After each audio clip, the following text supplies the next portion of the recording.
After the end of World War II, the world was split into two, East and West. This marked the beginning of the era called the Cold War.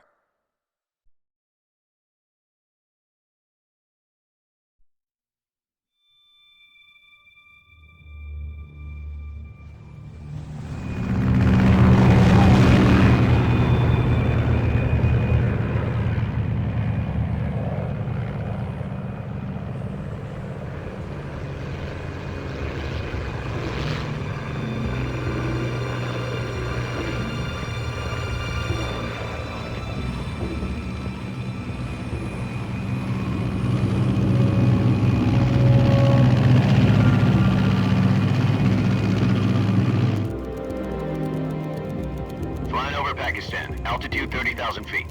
Approaching Soviet airspace. 20 minutes to drop off. Commencing internal depressurization. Equipment check. Arm main parachute. All right. You ready to go? Drop zone still showing a high pressure mass. Cav okay. Good. We've got high visibility.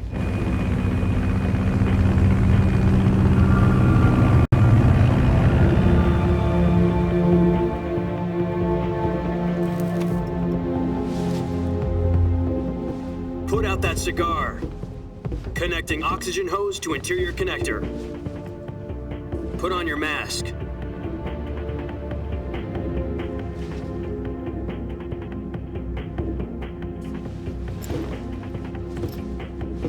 Does this panty waste know what he's doing? Approaching release point.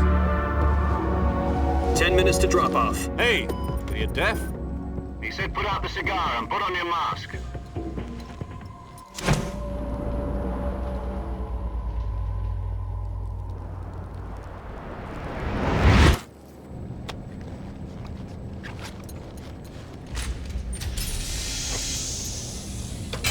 Depressurization complete.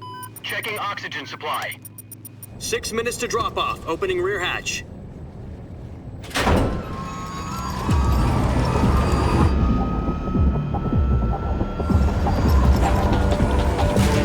Sunrise.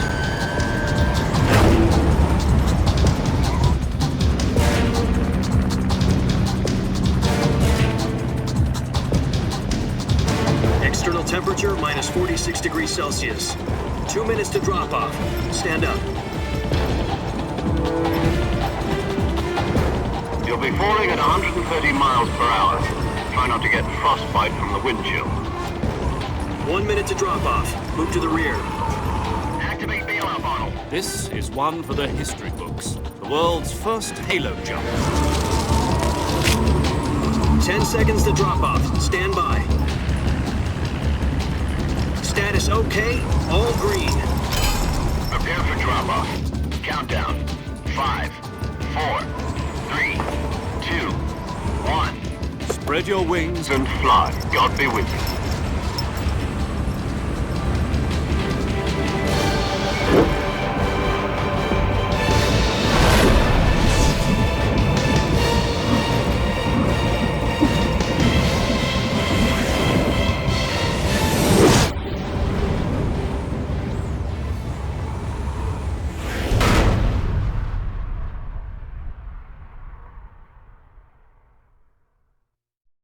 Jack, I've got some important news. The head of the CIA has finally given us the green light for the virtuous mission. Virtual mission? No, the virtuous mission. The future of our Fox unit depends on it. If it succeeds, we'll be officially organized into a unit. Virtuous mission? Sounds like some kind of initiation ritual. You know, don't get cocky. This isn't a training op. Right. So what exactly is this wonderful mission? Well, about 2 years ago, a certain Soviet scientist requested asylum in the West through one of our moles. His name is Nikolai Stepanovich Sokolov. He's head of the OKB 754 Design Bureau, one of the Soviets' top-secret weapon research facilities, and the East's foremost expert on weapons development. Sokolov? Isn't he that famous rocket scientist? The very same. On April the 12th, 1961, the Soviets achieved the first manned spaceflight in history. The Earth was blue, but there was no God. Well spoken. The rocket that carried Yuri Gagarin into orbit was the A-1, known as the Vostok rocket. Sokolov is said to be the man most responsible for the multi-engine cluster used in that rocket. After Gagarin's flight, Sokolov left rocket development to become the head of the newly established Design Bureau. From a lowly technician to head of a design bureau, that's quite a success story, so why'd he want to defect? It seems he'd become afraid of his own creations. Afraid? Call it a crisis of conscience. And for that, he left his country and his family behind and went over the fence? Not exactly. One of his conditions was that his family was also to be taken safely to the west. We used a mole to get the family out first and succeeded in sneaking Sokolov over the Berlin Wall shortly afterwards. I was the one who conducted the operation. The security on the eastern side was still full of holes back then. Then what? We got Sokolov over in one piece, but the whole ordeal had left him exhausted, and we checked him into a hospital in West Berlin. It took him 2 weeks and more than 600 miles to get from the research facility in the Soviet Union to Berlin. He was in no condition to say anything coherent. And it was only a week later that we had something much bigger on our hands. The Cuban Missile Crisis. October the 16th, 1962, President Kennedy received word that the Soviets were in the process of deploying intermediate-range ballistic missiles in Cuba. The President demanded that the Soviets dismantle and remove the missiles. At the same time, he announced a naval blockade to prevent further missile shipments from reaching Cuba. But the Soviets didn't back down, instead placing their armed forces on secondary alert. Soviet transport ships carrying missiles continued on course towards Cuba. US and Soviet forces went on alert for an all-out nuclear war. Frantic negotiations were conducted through the UN's Emergency Security Council and unofficial channels to end the hair-trigger standoff. Finally, on October the 28th, the Soviet Union agreed to remove its missiles from Cuba, and so the world avoided a nuclear holocaust. But in order to get the Soviets to pull their missiles out, we had to make a deal. You mean the one where the US agreed to remove its IRBMs from Turkey? No. The Jupiter IRBMs deployed in Turkey were obsolete, and we were going to get rid of them anyway. They had no strategic value whatsoever to either the US or the Russians. The Turkey deal was a ruse, a cover story that was fed to the other intelligence agencies around the world. So what did the Russians really want? Sokolov. They wanted us to return Sokolov. You mean the Soviets pulled out of Cuba just to get their hands on Sokolov? That's right. What the hell was he working on? At the time, we had no idea. We were running out of time. It was either give up Sokolov or risk full-scale nuclear war. In the end, we had no choice. President Kennedy gave in to Khrushchev's demand. The next day, I got Sokolov out of the hospital, handing him over to agents on the eastern side. Sokolov kept on screaming, "Save me," until he disappeared from my sight. Then a month ago, we received some new information from one of our moles. About Sokolov? Yes. He was taken back to the research facility and forced to continue working on the weapon in question under KGB supervision. What's more, it's on the verge of completion. So what kind of weapon is it? Something to do with space rockets? No, missiles. Same technology.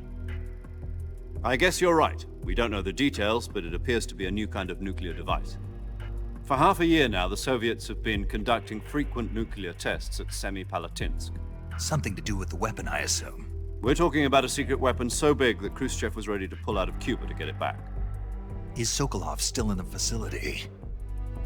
No. According to our intelligence, he's in Selinoyarsk, a place in the mountains about 3 miles to the west that's known as the Virgin Cliffs. The Virgin Cliffs. Nice name for a virtuous mission. They moved him there just recently. Why? Apparently, they're conducting a field test of the weapon, but it's our best chance to get him back.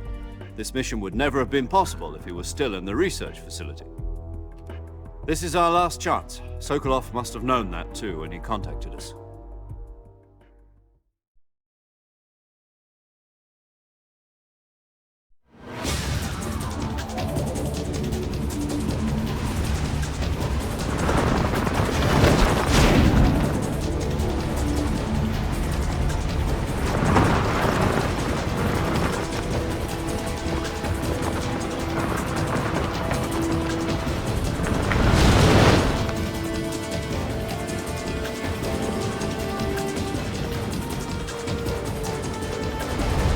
Listen up, Jack. Your mission is to infiltrate Selino Yask in the Soviet mountains, ensure the safety of Sokolov, and bring him back to the West.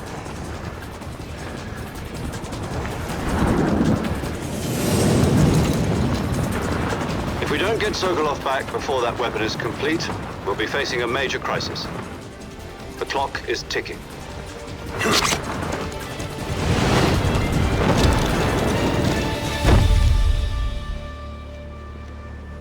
Once we've confirmed the rescue of Sokolov, stand by at the recovery point. A recovery balloon will be dropped at that point. Helium will be pumped into the balloon to inflate it. The process takes about 20 minutes. Once it's complete, the gunship's arm will latch onto the balloon and pull it up. The Fulton surface-to-air recovery system. I'm familiar with the theory. Take it easy. It's been combat-proven. Do you think Sokolov is up to it? The shock will be less than during a parachute jump, and the arm can handle up to 500 pounds. So you're planning on going over the border in a single combat Talon? She's equipped with two 6-barrel 20mm Vulcan cannons, as well as two 40mm machine guns. Sounds like she could hold her own against a battalion of tanks. Even with the fuel in the reserve tank, we're facing a 4-hour time limit. If all goes well, it shouldn't take more than a few hours. Home in time for dinner. But if anything goes wrong, you'll be eating dinner, breakfast, and all the rest of your meals in the jungle.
Do you copy?